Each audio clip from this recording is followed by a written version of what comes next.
стране активно обсуждают инициативу Кабинета министров по изменению пенсионного законодательства. Проект, как известно, внесен в Госдуму. Первое чтение намечено на конец июля. В правительстве обещают, что повышение пенсионного возраста позволит уже в следующем году увеличить средние пенсии с 14 до 15 тысяч рублей. Другой аргумент – многие пожилые люди и сейчас не торопятся на заслуженный отдых. Амина Бокова подробно. Вот этот внук – будущий врач, который будет.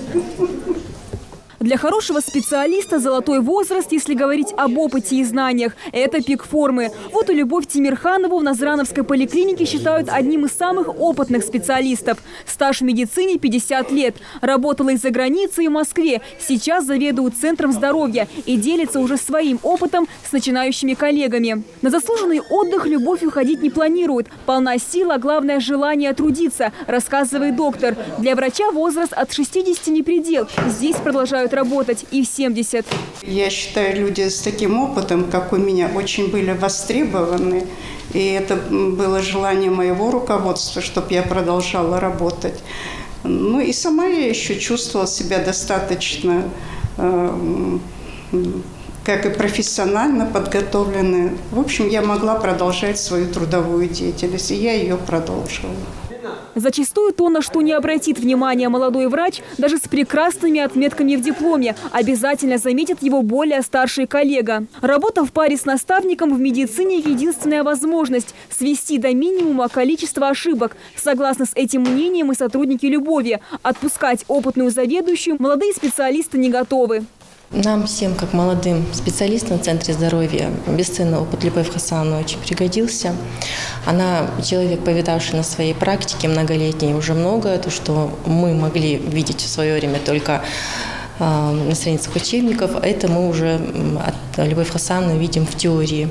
В самых разных отраслях возраст – это преимущество. За ним огромный опыт, знания, любовь к своему делу. Тугану Тачиеву 79. На заслуженный отдых он тоже не собирается. Вопрос не только финансовый. Дело куда серьезнее – любовь к науке. Декан химико-биологического факультета НГГУ, профессор, кандидат наук, самый опытный ученый-биолог в республике. По сей день продолжает работу над новыми проектами. И, конечно же, помогает в исследованиях своим студентам.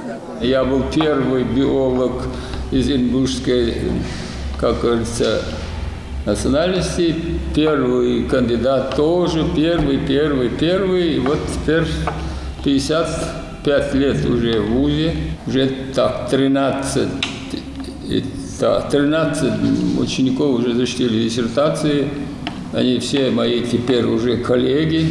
Сложно сегодня найти коллектив, где нет работников под 60 и старше. А ведь по действующему пенсионному законодательству старость наступает для женщин в 55 лет, для мужчин в 60. Не менялось оно более полувека. Важно понимать, тогда на 10 пенсионеров приходилось 37 трудящихся, отчисляющих взносы в пенсионный фонд. А сейчас это соотношение выглядит так. На 10 пенсионеров всего 12 работников.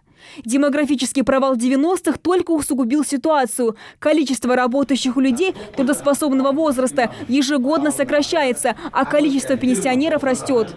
Либо мы сохраняем пенсию и пытаемся ее повысить, но только при условии, что сегодня придется подольше поработать нашим детям и внукам, нам всем, чтобы прокормить своих бабушек и дедушек, либо через несколько лет нам реально придется снижать пенсию.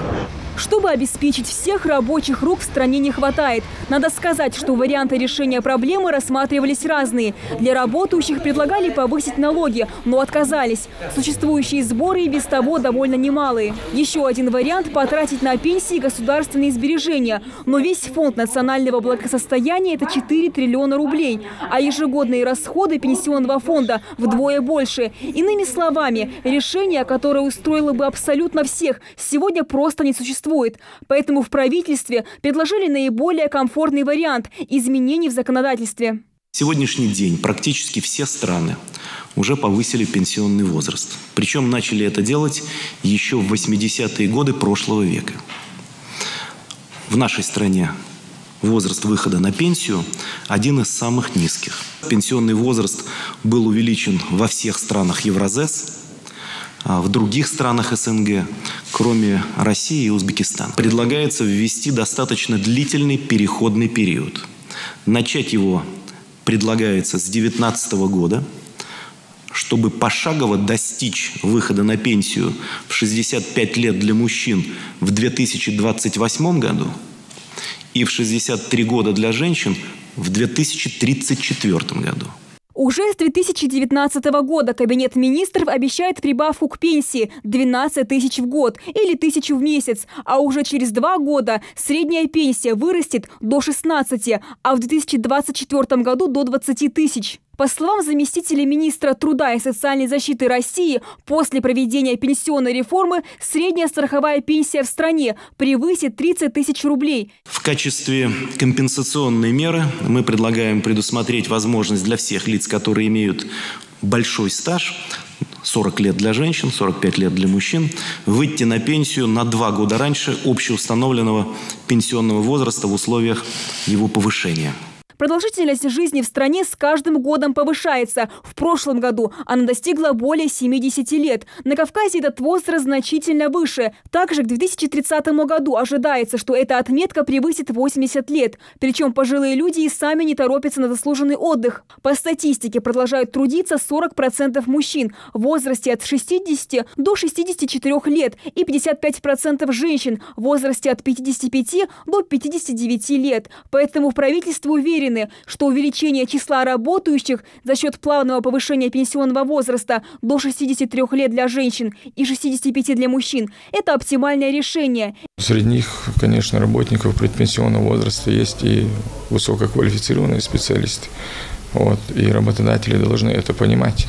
Предельного возраста для заключения трудового договора и приема на работу, гражданина в Трудовом кодексе нет. Поэтому, необоснованно работодатель должен, если работник, если гражданин предпенсионного возраста написал заявление о приеме на работу, работодатель в случае ему отказа должен представить ему письменное мотивированное свое мнение, на каком основании он ему отказывает в приеме на работу.